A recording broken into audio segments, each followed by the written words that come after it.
A 2019 E300 Mercedes-Benz. We chopped off one resonator and muffler delete in the back. Let's check out what we did, guys. Come on. We have Berto, one of our best fabricators over here at G Exhaust, spraying it down. This is where the resonator was. Let's come to the front, or if you can see it, I don't want to get too much spray on the lens over here, but there was one resonator here that we left on, and another resonator right there. This is the one we took off. And then in the back, there was two large mufflers that we took off and replaced with piping.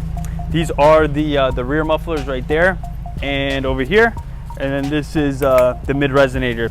Guys, again, I say this all the time. Let's say you're leasing the car and you just wanted to get it more aggressive. So what you do is you come to your local exhaust shop, you chop off the resonator, chop off the mufflers, you throw those in the trunk. So then when you have to bring back the car, whether you purchased it or leased it, then you ask them to put it all back to stock. And then you tell the guy, hey, I wasn't doing anything. I wasn't racing, I wasn't making a lot, I wasn't getting head turns, blah, blah, blah. So just a tip. We're gonna bring it down after Berto sprays it with the anti-rust spray, and then we're gonna fire it up for you guys. And please like and subscribe if you like the content.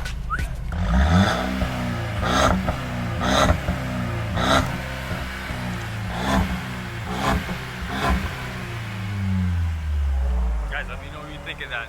Not too aggressive. Also, please make sure to like and subscribe. Check out all the video links in the description. Peace.